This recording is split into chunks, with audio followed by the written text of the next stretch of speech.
Alrighty, you ready? All right, you said your name's Mandy. Thank you very much for doing the street interview. I appreciate it. I said I'll give you $10 for the interview, and then if you can disprove the stuff I'm saying, I'll give you $100. Fair enough? Fair. All right. On a scale of 1 to 10, how open-minded would you say you are? I'd say 10? 10 out of 10? All right, cool. Do you think you should look at both sides of an argument before you make up your mind on what's right? 10. Yeah, you gotta see things from both perspectives. All right. Do you trust your senses? Yes. Do you trust the government? No. All right. Do you think the majority is always right? No. Oh, all right. How do you think everything came to be? Do you believe in like the Big Bang, creationism, or you not really have a belief, or I believe in God. in God? All right. What's your definition of science? My definition of science, Yeah, I mean, pretty much logic. just logic or whatever. I mean, there's certain things that are like right and wrong. And I mean, science is factual except for hypotheses and unproven statements. So, All right. I don't know my definition of science. All right. Would you agree science should be observable, measurable, testable, and repeatable? Repeat that. Do you think like the core of science should be like observable, measurable, testable, and repeatable? Yeah. All right. Do you think science should ever be a closed book? No, because certain facts are figured out over time. So you should be able to question stuff in science? Yeah, you should be able to question it. It shouldn't be like a finished statement because isn't psychology a science? Yeah, that's the social sciences. Whatever you got. Yeah, is that proven? I mean, they got tons of questions with our brains and stuff. What's going on, man? For sure. Yeah, so that's what I would say. All right. Two, what's the difference between a belief and a knowing? I mean, you can believe in something but not believe it all the way. But when you know, you know. No, like an example of knowing would be there's two entities here talking right now. Would you say that's a knowing? Like Yeah. me, that's a knowing for sure. Yeah. All right, I agree. All right, here's the question, man. So what shape do you think the Earth is? Do you believe it's flat? Do you believe it's without form? Do you believe it's an oblate spheroid? Or do you believe it's some other shape? This argument is idiotic. It's idiotic? If you have a globe and you look at a globe, Mhm. isn't So you believe what the mainstream's saying? You believe it's a oblate spheroid going around the sun? yeah. You do? Can I ask you why you believe that? I don't know. I just feel like it's common sense in terms of directions. Directions. You did say though that you think you should look at both sides of an argument. Have you ever looked at the other side before? Because I was like you. I was 37. I'm 43. Gonna be 44. Yeah, I thought the flat Earth thing. I didn't. Well, I'm not claiming it's flat, obviously, but I'm just claiming I'm challenging the globe, basically. I don't know. That's your belief. It's a belief. Do you think so? Would you? That's fair. Do you think? Is it? So you think it's a oblate spheroid going around the sun? Do you think that's a belief or a knowing? I'm knowing. You think it's a knowing? That could be your belief. All right, fair enough. I mean, so it's a knowing to you though. All right. Do you know anything about fluid dynamics? I do not know anything about fluid dynamics. All right. Well, would you agree with me on this? Any liquid like water will take the shape of its container 1,000,000% of the time and level out. That sounds about right. All right. So the Earth's covered in over 72% water, and if it's a self-evident fact that water always takes the shape of its container and levels out, how could it be an oblate spheroid? I don't know. You don't know. But you said it's a knowing? I'm not privy to the facts of that, so I can't speak on it. You can't speak, but it's a knowing, you're saying? All right. Do you think we breathe the same stuff in space? You said what? Like what we breathe, do you think, like if you went to outer space next to the space station, do you think they're breathing the same thing we're breathing right now? Air? Air? You think Don't they? they need air? Yeah, and their masks and stuff. But say if you were out there without like their oxygen mask on and stuff, do you think it's a different?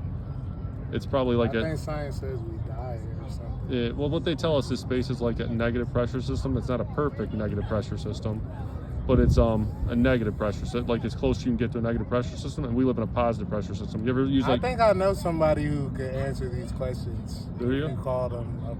I don't speak on those things. That sounds like aero engineering and stuff like that. Well, there are a lot of scientists going, like, there's not a lot, but there's some people questioning it. So they tell us space is a vacuum. It's like a negative pressure system, and we live in a positive pressure system. Have you ever used like a pressurized deodorant canister before? Like a pressurized deodorant canister? Like they spray your armpits with? Yeah. You know, that's negative pressure in there. It's known through science and application, you need a solid barrier between two opposing pressure systems. So they say our atmosphere is adjacent to the vacuum of space with no solid barrier. Could you give me a practical example of two opposing pressure systems existing side by side without a solid separation?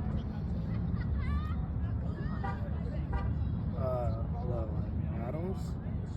Atoms? I mean... Talking about neurons and shit? I mean, I'm saying...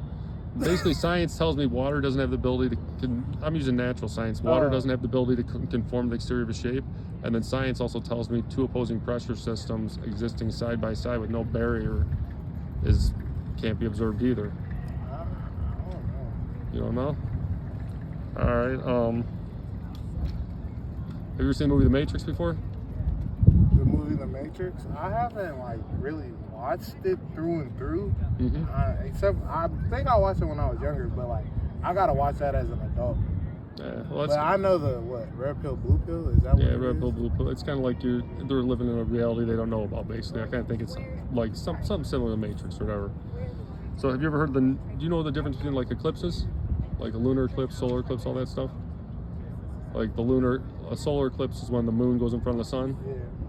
And then a lunar eclipse, they tell us the Earth's on the sun's on one side, and the moon's on the opposite side of the Earth, and they say the sun casts the Earth's shadow on the moon. Do you agree with that? That's what the mainstream says or whatever? Yeah.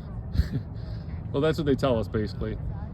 Would you be able to disprove? I say it's the sun on the one side of the Earth, and it's the moon on the other side. I say it's actually the sun blocking out the moon, because it's always nighttime on there. Would you say the sun's around? In your perspective? Am I trying to like, what if I agree with you? Well, if you agree with me, then I'll still give you the $10 for the interview, but I can't give you 100. But we can't, you know. Yeah. I mean, you agree with me? The sun's round. We can both agree on that, probably, right? It looks round, at least from our perspective. Yeah. Yeah, you got at least you got the shades on for it, man. No. Yeah, it looks circular. All right. Well, all right. Here's the question that. All right. Have you ever heard of the North Star Polaris before? North Star Polaris. It's right above the North Pole. I haven't like distinctly heard that name, but yeah, I mean the North Pole, right? North Pole, and it's directly above us. If you go to, you can type in YouTube North Star time lapse, and it'll show you it's the North Star. It kind of vibrates a little bit, and everything does perfect geocentric circles around it. So would you be able to disprove that everything's actually spinning around us, causing a Coriolis effect? The moon pushes the tides, the sun contracts the tides. If you shoot a bullet west from the sun there, it'll dip down. I say that's based off a false axiom though, and if you shoot a bullet west from the moon there, it'll bounce up. And I say it's a lunar eclipse. The lunar eclipse is actually the sun blocking out the moon. Would you be able to disprove what I'm saying? Huh? Would you go out? That's a lot of information. I don't know if I could disprove that without enough time to study the situation. I've looked over for a long time. And it sounds like you have it down packed. So. Yeah. So you'd say it's 100% knowing, or would you say it's a belief, man? I say that for the moment it's a belief. It's a belief? For you, for the moment it's a belief. For me, I would say it's a belief. I'm honest. I say it's a belief, but I would also say if you believe in the heliocentric model, that would have to be a belief too for us both. Would you agree? It's both beliefs. Because I ain't been out to space and seen it. Have you? Because even if science says something, everybody doesn't believe in science. No, everyone don't. I believed in that science for, like I said, 37 years of my life until I had someone point it out to me and question it. And, I've been to college, all this stuff, and I've taken physics classes and stuff, and I believed it all until someone pointed some stuff out to me. And I was like, Have you ever heard of the Antarctic Treaty before? Yeah. You have heard of that? It's called, they made it a sovereign. I'm not claiming, some people say, oh, there's an ice wall, whatever. I'm not claiming nothing like that, but they made Antarctica a sovereign nation right before the space race. But You know what I don't know, man. Have you ever heard of, you know what a logical fallacy is?